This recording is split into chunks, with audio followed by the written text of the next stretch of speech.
Assalomu alaykum begim, yaxshi keldingizmi? Nimani hidi kelyapti? Yo'q, hidi bo'lsa kerak. Kichkinangiz ham ustimga qusib qo'ygandi. Assalomu alaykum, yaxshi keldingizmi? Bugundan senga yangi yordamchi. Salom.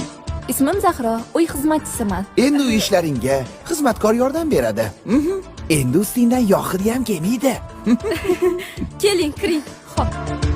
Yotoqxonamizga begonalar kirishini yoqtirmayman. Bularni menga bera qoling, siz borib boshqa ishlarni qiling, ha? Xo'p. Aha, mayli. Qatga? Eriza kirlari bor ekan, shuni yuvishga. Er usti boshini ozoda saqlash ayolli burchi. Burchimni esa boshqa birov bajarishini xohlamayman. Qani, bera qoling. Nima qilyapsiz? Assalomu alaykum begim, yaxshi keldingizmi?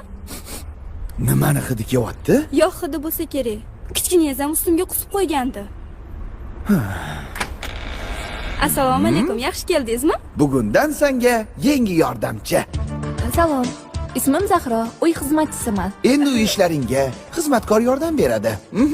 Endi ustingdan yog' hidi ham kelmaydi. Keling, kiring. Xo'p. Yotoqxonamizga begonalar kirishini yoqtirmayman. Bularni menga bera qoling, siz borib boshqa ishlarni qiling, ha? Xo'p. Aha, mayli. Qatga? Eriza kirlari bor ekan, shuni yuvishga. Er usti boshini ozoda saqlash ayolli burchi. Burchimni esa boshqa birov bajarishini xohlamayman. Qani, bera qoling. Nima qilyapsiz? Ovqat. Eri qornini to'ydirish xotinning vazifasi. Ovqat esa muhabbat bilan qilish kerak.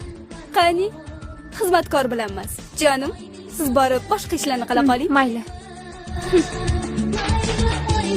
Yo, o'zingni urintirma, xizmatkor oladi. Zahro! Sizni qachondan Zahroxon kutib oladigan bo'lib qoldilar?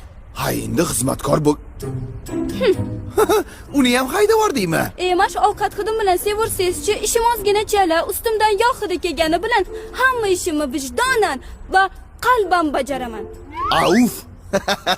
Qalbimni hech kimga bermayman degin. Shunaqa. Qalbimni hech kimga